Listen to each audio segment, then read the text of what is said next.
అందరికీ నమస్కారం. Welcome to the talks media. భారతదేశానికి ప్రత్యక్ష శత్రువు పాకిస్తాన్, కానీ పరోక్ష శత్రువు అమెరికా తయారవుతోంది. గత కొద్ది నెలలుగా మనం చూసినట్టయితే అమెరికా భారతదేశాన్ని టారిఫ్ పేరుతోని కొన్ని విధాలుగా బాధపెట్టడం జరుగుతా ఉంది. చాలా మంత్స్ మనకి ఏంటంటే అనేక విధాలుగా అనేక రకమైనటువంటి టారిఫ్లతో అనేక రకమైన ఒక ఫైన్లతో మనకి ఏంటంటే భారతదేశాన్ని భయపెట్టేటువంటి ప్రయత్నం చేస్తా ఉంది. ఇన్నిటికి నిన్న మనం చూసినట్లయితే భారతదేశం నుండి అమెరికాకి ఎక్స్పోర్ట్ అవుతున్న కొన్ని వస్తువుల మీద మనకి ఏంటంటే ట్రంప్ 50% టారిఫ్ విధించడం జరిగింది. ఎగ్జాంపుల్ చెప్పుకుంటే మనకి ఏదో వస్తువు ₹1000 మనం అమ్ముతా ఉంటాం, ఆ వస్తువుని 1500 మనం అమ్మాల్సి ఉంటుంది. ఈ టారిఫ్ల వల్ల మనకి ఏంటంటే భారతదేశం మాత్రమే కాదు, అమెరికాలో ఉన్నటువంటి కొందరు కూడా మనకి ఏంటంటే నష్టపోయే అవకాశాలు ఎంతైనా ఉన్నాయి. చిన్న ఎగ్జాంపుల్ మనం చూద్దామండి. మన ఇండియా నుంచి మనకి ఏంటంటే ఒక వస్తువుని ఎక్స్పోర్ట్ చేస్తా ఉన్నాం, ఒక షర్ట్ ని మనం ఎక్స్పోర్ట్ చేస్తా ఉన్నాం. ఈ షర్ట్ ని మనం అమెరికా ఎక్స్పోర్ట్ చేసిన టైంలో ₹1000 షర్ట్ ని 1500 చేయడం జరిగింది. అంటే 50% టారిఫ్ వల్ల మనకి ఏంటి ఆ ₹1000 షర్ట్ కూడా 1500 కావడం జరిగింది. సో అక్కడ ఉన్నటువంటి లోకల్ వాళ్ళు ఏంటంటే ఈ 1500 వర్తి అయిన షర్టా కాదని చెప్పి చూసి దానికి చాలా మందికి ఏంటంటే మనకి కొనడం తగ్గిస్తూ ఉంటారు. దానివల్ల భారతదేశం నుంచి ఎక్స్పోర్టేషన్ తగ్గిపోతూ ఉంటది. సో ఎక్స్పోర్టేషన్ తగ్గడం వల్ల మనకి ఏంటంటే భారతదేశంలో ఉత్పత్తి కూడా మనకి ఏంటంటే మ్యానుఫ్యాక్చర్ కూడా తగ్గుతూ ఉంటది. సో ఈ విధంగా భారతదేశాన్ని ఒక దెబ్బ కొట్టే ఒక ప్రయత్నం మనకి ఏంటంటే ప్రజెంట్ ట్రంప్ చేస్తా ఉన్నాడు. భారతదేశంతో పాటు మనకి ఏంటంటే బ్రెజిల్ కావచ్చు, టర్కీ కావచ్చు, చైనా కావచ్చు, కొన్ని దేశాల మీద మనకి ఏంటంటే ట్రంప్ విపరీతమైన టారిఫ్ ఫైన్లు వేయడం జరుగుతా ఉంది.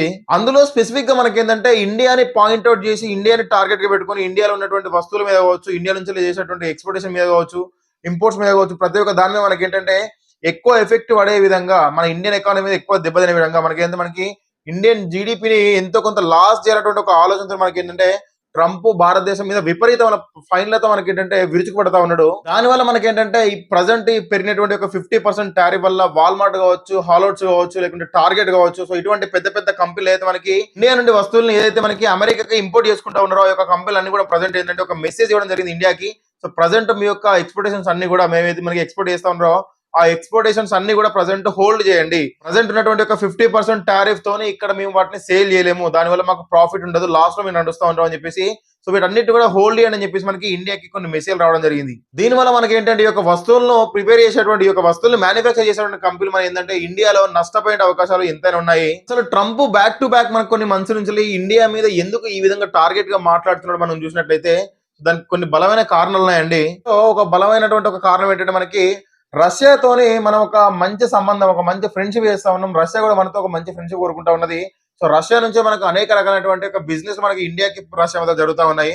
సో వీటి వల్ల మనకి ఏంటంటే మనకి రీసెంట్ గా చమురును కూడా మనకి ఏంటంటే మనకి పెట్రోల్ కావచ్చు, చమురు కావచ్చు, ఆయిల్ కావచ్చు, రిమైనింగ్ వాటి అన్నిటి కూడా మనకి ఏంటంటే ఇండియాకి ఇంపోర్ట్ చేసుకుని జరుగుతూ ఉంది. సో దీని ఏంటంటే వీటిని ఆపండి అని చెప్పేసి మనకి ట్రంప్ చెప్పడం జరిగింది. మా దగ్గర నుండి మీరు కొనండి, అమెరికా నుండి మీరు తీసుకోండి, రష్యా నుంచి మీరు తీసుకోవద్దని చెప్పేసి మనకి ట్రంప్ చెప్పడం జరిగింది. ట్రంప్ ఎవరండి చెప్పనీకి?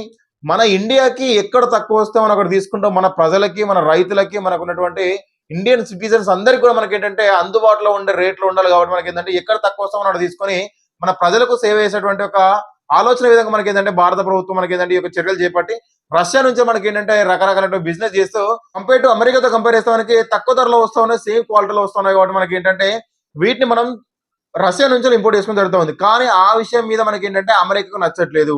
అమెరికా నుండే మనం ఇంపోర్ట్ చేసుకోవాలి. ఎక్కతొక్క బిల్లులు అన్ని కూడా మనకి ఏంటంటే అమెరికా మనం కట్టాలి, అమెరికా బాగుపడాలి, అమెరికా ఎక్కువ డబ్బులు రావాలి, అమెరికాకు ఆదాయం రావాలి. దానికోసం భారతదేశం ఏం చేయని ఇక్కడ కూడా అమెరికా రెడీగా ఉంది. భారతదేశం కూడా ప్రస్తుతం మనకి ఏంటంటే డబ్బుల పరంగా కావచ్చు, ఎకానమీ పరంగా కావచ్చు, జీడీపీ పరంగా కావచ్చు, మనకి మ్యానుఫ్యాక్చర్ పరంగా కావచ్చు, ఇంపోర్ట్ కావచ్చు, ఎక్స్పోర్ట్స్ కావచ్చు, ప్రతి ఒక్క దాని మీద మనకి ఏంటంటే టాప్ కంట్రీస్ లో ఉన్నటువంటి యుఎస్ కావచ్చు, చైనా కావచ్చు, బ్రెజిల్ కావచ్చు, జర్మనీ కావచ్చు, ఇటువంటి కంట్రీస్ అన్నిటితో కూడా పోటీ పడుతూ అగ్రస్థానంలో నిలుస్తూ వస్తా ఉంది మనకు భారతదేశం. దానివల్ల మనకి ఎక్కడ తక్కువ ధరకు వస్తే మనం అక్కడ తీసుకుంటా ఉంటాం. కానీ ట్రంప్ అలుగుతా ఉన్నాడు, ట్రంప్ బాధపడతా ఉన్నాడు. ట్రంప్ కోసం అని చెప్పేసి మనం అమెరికాలో కొని మన యొక్క రైతులు కావచ్చు, మన యొక్క ఇండియన్ సిటిజన్స్ కావచ్చు అధిక భారాన్ని తల మీద వేసేటువంటి ప్రయత్నం మనకి భారతదేశం చేయట్లేదు. అది అమెరికాకి నచ్చట్లేదు. ప్రజెంట్ అమెరికా ఏంటంటే రష్యా నుంచి తక్కువ ధరకి ఒక ఆయిల్స్ మనం కొనుగోలు చేసుకొని ఇక్కడ మనం సేల్ చేసుకుని వచ్చిన ప్రాఫిట్ తోని మళ్ళీ రష్యాతోనే బిజినెస్ డీల్స్ చేసుకొని అనేక రకాల మిసైల్స్ కావచ్చు, ఆర్మీ డిఫెన్స్ సిస్టమ్ కావచ్చు, సో ఇవన్నీ కూడా మనం ఏంటంటే ఎయిర్ డిఫెన్స్ సిస్టమ్ కావచ్చు, ఇవన్నీ కూడా మనం ఏంటంటే కొనుగోలు చేసుకొని మన యొక్క భారతదేశ రక్షణ దళాలను కూడా మనం ఏంటంటే స్ట్రాంగ్ చేసుకోవడం జరుగుతూ ఉంది. అది అమెరికాకి నచ్చట్లేదు. దాంతో పాటు మనం చూసినట్లయితే top third or fourth place లో మనకి ప్రజెంట్ ఏంటంటే ఇండియా టాప్ 4th జీడీపీలో ఉందండి. వరల్డ్ వైడ్ లో చూసినట్లయితే ఫస్ట్ అమెరికా ఉంది, నెక్స్ట్ చైనా, తర్వాత Germany, next India. 4th place లో మనకి ఏంటంటే భారతదేశం జరిగింది. రేపో మాపో ఇంకా కొద్ది రోజులు కావచ్చు, ఇంకో సంవత్సరం కావచ్చు, లేకుంటే ఇంకా 10 years కన్నా కూడా మనకి ఏంటంటే top second are top first లోకి భారతదేశం వచ్చే అవకాశాలు ఎన్నైనా ఉన్నాయి. ఎందుకంటే భారతదేశంలో వాటికి కావాల్సినటువంటి అనేక రకాలైనటువంటి డెవలప్మెంట్స్ మనకి ఏంటంటే ఇండియాలో అవసరం ఉన్నాయి. అవన్నీ కూడా డెవలప్మెంట్ చేస్తే మన యొక్క జీడీపీ కూడా పెరుగుతుంది. దీని వల్ల మన యొక్క పొజిషన్ జీడిపిలో వరల్డ్ వైడ్ పెరగడం జరుగుతూ ఉంటది. టాప్ సెకండ్ కావచ్చు, టాప్ ఫస్ట్ కూడా వెళ్ళేటువంటి అవకాశాలు ఎంతైనా ఉన్నాయి.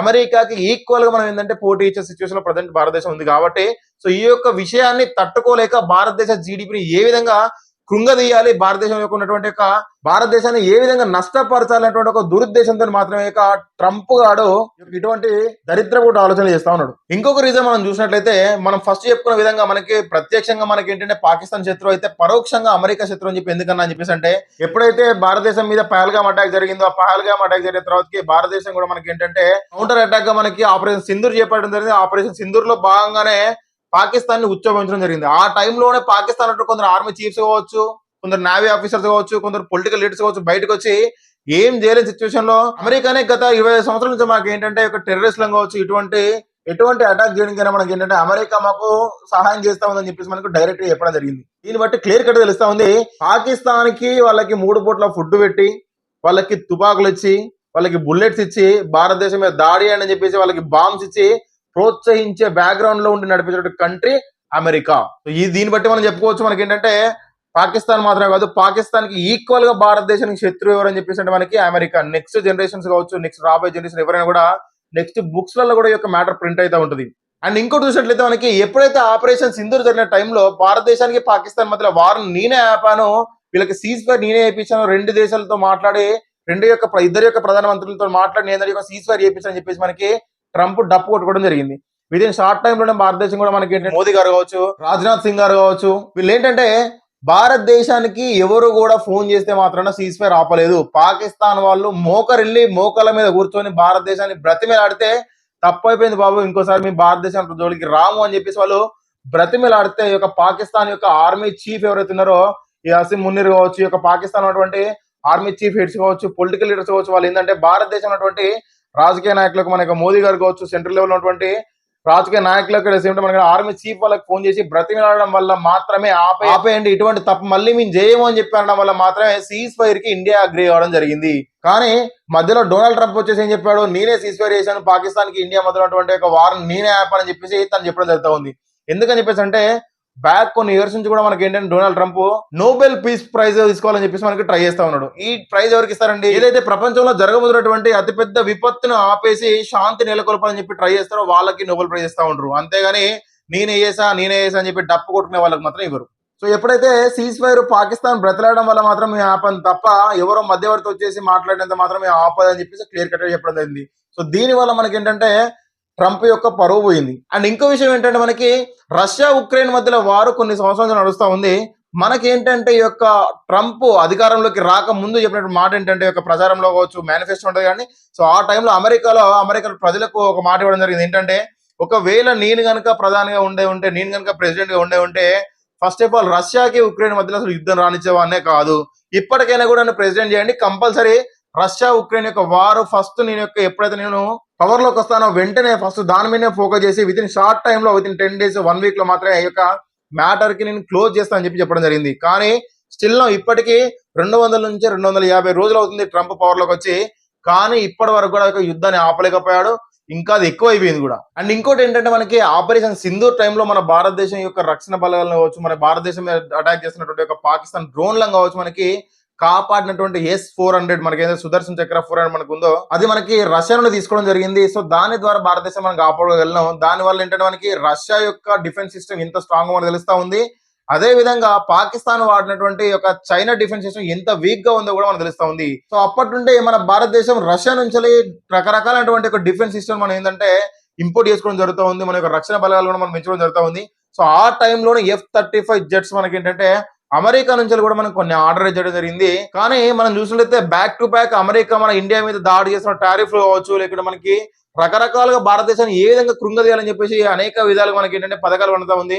సో దీన్ని అబ్జర్వ్ చేసి మనకి ఏంటంటే భారత ప్రభుత్వం యొక్క F-35 జెట్స్ మనకి ఏంటంటే అమెరికా నుంచి ప్రజెంట్ మాకు అవసరం లేదు, హోల్డ్ చేయండి అని చెప్పి చెప్పడం జరిగింది. మనం ఎందుకు తీసుకుంటామండి, మనకి రష్యా నుంచి చాలా క్వాలిటీ, చాలా డిఫెన్స్ సిస్టమ్, చాలా స్ట్రాంగ్ డిఫెన్స్ సిస్టమ్ లో కంపేర్ టు అమెరికాతో మనకు తక్కువ ధరలో వస్తూ ఉంటే అమెరికా దగ్గర ఎక్కువ డబ్బులు పెట్టి మనం ఎందుకు తీసుకుంటా ఉంటామండి.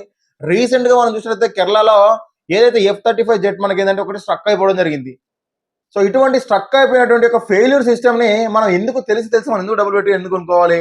ఇదే మనకి S-400 మనకి తయారు చేసినటువంటి రష్యా కావచ్చు, రిమైనింగ్ కంట్రీస్ కూడా మనకి ఏంటంటే కొన్ని కొన్ని మనకి చాలా స్ట్రాంగ్ డిఫెన్స్ సిస్టమ్ ఉన్నటువంటి ఒక వస్తువులు అన్నిటి కూడా మనకి ఏంటంటే ఇండియాకి కంపేర్ టు అమెరికాతో చాలా తక్కువ రేటుకి మనకి ఇస్తా ఉంది. చాలా తక్కువ ధరకి మనకి ఇండియాకి ఇంపోర్ట్ చేసుకునే అవకాశాలు ఎన్నో ఉన్నాయి. అటువంటి టైంలో మనకి అమెరికాతో మనం బిజినెస్ చేయాలని చెప్పి ఎందుకు అనుకుంటాము? ఈగో హట్ అయిపోయి రెండు దేశాల మధ్య యుద్ధం కానీ మనకి ఏంటంటే ట్రంప్ గాడి ఈగో హట్ అవడం వల్ల అడ్డమైనటువంటి టారిఫ్లు పెంచుకుంటూ పోయి ఏదో విధంగా భారతదేశాన్ని చేతిలోకి తీసుకోవాలి, ఏదో విధంగా భారతదేశం ఏంటంటే నేనే అధికారంలో ఉన్నాను, నేనే అగ్రరాజ్యానికి అధినేత అని చెప్పేసి నిరూపించుకోవాలని చెప్పేసి మాత్రం ఒక ప్రయత్నం చేస్తా ఉన్నాడు. ఇంకోటి ఏంటంటే మనకి వరల్డ్ వైడ్ లో డాలర్ కు చాలా వాల్యూ ఉంది. కానీ ప్రజెంట్ మనకి ఏదైతే మనకి బ్రిక్స్ ఉందో, మనకి బ్రెజిల్ కావచ్చు, సో రష్యా కావచ్చు, మన ఇండియా కావచ్చు, సో ఇటువంటి మన ఈ యొక్క బ్రిక్స్ కంట్రీస్ కూడా అన్ని కూడా ఏంటంటే మనకి బ్రిక్స్ కంట్రీస్ అన్ని కలిపి మనకి ఏంటంటే బ్రిక్స్ కరెన్సీని కూడా మనకు తయారు చేస్తా ఉన్నది. బ్రిక్స్ కరెన్సీని కూడా మనకి రిలీజ్ చేస్తా ఉన్నారు. ఈ యొక్క బ్రిక్స్ కరెన్సీ కనుక మనకు రిలీజ్ అయింది అనుకుంటే మాత్రము డాలర్ యొక్క వాల్యూ పడిపోతుంది. స్టార్టింగ్ లో భారతదేశం కూడా బ్రిక్స్ కరెన్సీకి సపోర్ట్ చేయలేదు, ఎందుకంటే అమెరికాను హట్ చేసే విధంగా మనం మాట్లాడొద్దు అని చెప్పేసి ఆగడం జరిగింది. కానీ ప్రజెంట్ అమెరికా ఇస్తున్నటువంటి కొన్ని యొక్క ఘటనల వల్ల మనకి ఏంటంటే బ్రిక్స్ కరెన్సీకి ఇండియా కూడా సపోర్ట్ చేస్తా ఉంది. త్వరలోనే బ్రిక్స్ కరెన్సీ కూడా వస్తుందని చెప్పేసి అందరూ ఎక్స్పెక్ట్ చేస్తా ఉన్నారు. రావాలి కూడా. ఏంటంటే మనకి ప్రపంచంలో అగ్రదేశం నేనే, అగ్రరాజ్యాన్ని నేనే, ఈ యొక్క మా కరెన్సీ వాల్యూ మేము చెప్పిన విధంగా అన్ని దేశాలు వినాలని అనుకునేటువంటి యొక్క అగ్రరాజ్యానికి చెప్పు దెబ్బ కొట్టిన విధంగా మనకి బ్రిక్స్ కరెన్సీ వచ్చింది అనుకుంటే వాళ్ళ యొక్క బలుపు అనుకుద్ది. అప్పుడు దారికి వస్తారు నా కొడుకులు. భారతదేశం ఒకప్పటి భారతదేశం కాదండి. భారతదేశం కూడా అన్ని విధాలుగా వెల్ సెటిల్డ్ భారతదేశం. అండ్ రీసెంట్ గా మనకి ఈ యొక్క ప్రకటన చేసే ముందో తర్వాత జస్ట్ ఒక విత్ ఇన్ 1 డే గ్యాప్ లో మనకి ఏంటంటే ప్రధానమంత్రి మోదీ గారు కూడా ఒక మాట చెప్పడం జరిగింది. మన రైతులకు కావచ్చు, మన యొక్క మత్స్యకారులకు కావచ్చు, మన యొక్క మ్యానుఫ్యాక్చరింగ్ చిన్న చిన్న కంపెనీలకు కావచ్చు, ప్రతి ఒక్క దాన్ని కూడా మేము జాగ్రత్తగా కాపాడుకుంటామని చెప్పేసి ట్రంప్ కు స్వీట్ గా వార్నింగ్ ఇవ్వడం జరిగింది. నువ్వు టారిఫ్ పెంచుకో, ఏదైనా పెంచుకో, ఏదైనా వేసుకో, కానీ నువ్వు ఏం చేసినా కూడా మన యొక్క రైతులను కావచ్చు, మన యొక్క మత్స్యకారులను కావచ్చు, మన యొక్క చిన్న చిన్న మ్యానుఫ్యాక్చర్ కంపెనీలు కావచ్చు, మన యొక్క పాల ఉత్పత్తులు కావచ్చు, మన యొక్క డైరీ ఫార్మ్స్ కావచ్చు, ప్రతి దాన్ని కూడా రెడీగా ఉంచుకోవడానికి, ప్రతి దాన్ని కూడా సేవ్ చేసుకోవడం కోసం, ప్రతి దాన్ని కూడా మనకి ఏంటంటే భారతదేశం రక్షించుకోవడం తయారుగా ఉందని చెప్పేసి మనకి మోదీ గారు చెప్పడం జరిగింది. అండ్ ఇంకోటి ఏంటంటే అమెరికాలో పండుతున్నటువంటి కొన్ని ఫుడ్స్ ని కూడా మనకి ఏంటంటే ఇండియాలో సేల్ చేయాలని చెప్పేసి మనకి అమెరికా ట్రై చేస్తా ఉంది. కానీ ఆ యొక్క ఫుడ్ అన్ని కూడా కెమికల్స్ ఉన్నటువంటి ఫుడ్ అని చెప్పేసి మనకి ఇండియాకి వాళ్ళు అలౌట్ చేయలేదు. ఇది కూడా ఇటువంటి కారణాలు అన్ని కూడా కలిపి మనకి ఏంటంటే ఏ విధంగా చూసినా కూడా భారతదేశం మనకు ఒక 1% కూడా సంధి ఇవ్వట్లేదు. 1% కూడా మనకి ఏంటంటే అధికారంలో ఉన్నాము, మనదే అగ్రరాజ్యం అని చెప్పేసి ఎక్కడ కూడా మనం నిరూపించుకోలేకపోతున్నాం అని చెప్పేసి ఒక అహంకార పూరితంతో మనకి ఏంటంటే ట్రంప్ అడ్డమైన టారిఫ్లు పెంచడం జరుగుతా ఉంది. 50% ఈ రోజు ఉంది, రేపు 70 కావచ్చు, తర్వాతకి మళ్ళీ 30 రావచ్చు, 20 రావచ్చు. అదేంటంటే మూడు సంఖ్య చేంజ్ అయిన విధంగా మనకి డొనాల్డ్ ట్రంప్ మనకి ఏంటంటే నేను ఒక అగ్రరాజ్యానికి అధినేతనటువంటి ఒక గర్వంతో మాత్రమే టకా రేట్లన్నీ కూడా చేంజ్ చేసడం జరుగుతూ ఉంది. ఇది మనకి ఏంటంటే ఫ్యూచర్ లో అమెరికాకి చాలా ఎఫెక్ట్ పడుతుంది. ఓన్లీ ఇండియాతో ద్వారానే కాదండి, రిమైనింగ్ కంట్రీస్ అన్ని కూడా ఈ యొక్క కండిషన్స్ అన్ని కూడా ఈ యొక్క చేసినటువంటి పరిస్థితులు అన్ని కూడా అబ్జర్వ్ చేస్తా ఉన్నాయి. కాబట్టి ట్రంప్ తో కావచ్చు, అమెరికాతో కావచ్చు, ఫ్యూచర్ లో ఎప్పటికైనా ఇబ్బందే ఎక్కువ బిజినెస్ పెట్టుకుంటా అని చెప్పేసి అన్ని దేశాలు కూడా ఆలోచించడం జరుగుతూ ఉంటది. ఏ దేశం కూడా అమెరికాకి సొంతంగా వెళ్ళి వాళ్ళతో పాటు బిజినెస్ అని చెప్పి ఆలోచన కూడా తగ్గించుకుంటా ఉంటది. అది ఫ్యూచర్ లో అమెరికాకి చాలా ఎఫెక్ట్ పడుతుంది. ఇటువంటి మినిమం కామన్ లేకుండా ఈ ట్రంప్ ఈ ముసల్నా కొడుకు ఏంటంటే ఆగమాగం చేస్తా ఉన్నాడు. కానీ ఈ ఎఫెక్ట్ మాత్రం కంపల్సరీ ఫ్యూచర్ లో అమెరికా పడుతుంది. ఏదేమైనా కూడా భారత దేశాన్ని పరిపాలించినటువంటి ప్రజెంట్ మోదీ గారు కావచ్చు, చాలా మంది లీడర్స్ మనకి ఏంటంటే భారతదేశాన్ని ఏ విధంగా ఎన్ని విధాలుగా భారతదేశానికి ప్రాబ్లమ్స్ ఉన్నా కూడా వాటిని ఫేస్ చేసుకుని తట్టుకునే విధంగా భారతదేశాన్ని నిలబెట్టడం జరుగుతా ఉంది. భారతదేశాన్ని ఆర్థికంగా కావచ్చు, భారతదేశాన్ని వ్యవసాయ పరంగా కావచ్చు, భారతదేశాన్ని మ్యానుఫ్యాక్చర్ పరంగా కావచ్చు, వస్తు పరంగా కావచ్చు, దుస్తుల పరంగా కావచ్చు, ప్రతి ఒక్క విధంగా మనకి ఏంటంటే భారతదేశంలో ఉన్నటువంటి ప్రతి ఒక్కరికి కూడా అనుకూలంగా యొక్క పరిస్థితులను తీర్చిదిద్దే విధంగా భారత ప్రభుత్వం ట్రై చేస్తా ఉంది. సో కంపల్సరీ మనం ఏంటంటే అందరం కూడా సపోర్ట్ చేయాల్సిన అవసరం కూడా ఎంత ఉంది. సో మనం కోరుకున్నది ఒకటేనండి, ఈ యొక్క టారిఫ్ బిల్స్ అన్ని కూడా తగ్గాలి. యాజ్ టీజ్ గా మనకి ఏంటంటే రష్యాతో మన రిలేషన్ కంటిన్యూ కావాలి. భారతదేశానికి ఎక్కడ ప్రాఫిట్ ఉంటుందో అక్కడ మాత్రమే ఈ యొక్క జియో పాలిటిక్స్ పరంగా ఉత్పత్తులు చేసుకుంటా ఉంటది, ఇంపోర్ట్ చేసుకుంటా ఉంటది, ఎక్స్పోర్ట్ చేసుకుంటా ఉంటది తప్ప అమెరికా యొక్క అగ్రరాజ్యం ఉన్నటువంటి ట్రంప్ బాధపడతా ఉన్నాడు, వాళ్ళ పిఏ బాధపడతా ఉన్నది మాత్రము భారతదేశం ఎక్కడ వంగి లొంగి మాత్రం వెళ్ళి మీకు నచ్చిన విధంగా చేస్తా అని చెప్పి అనుకుని మాత్రం అమెరికా చేసిన పెద్ద తప్పు.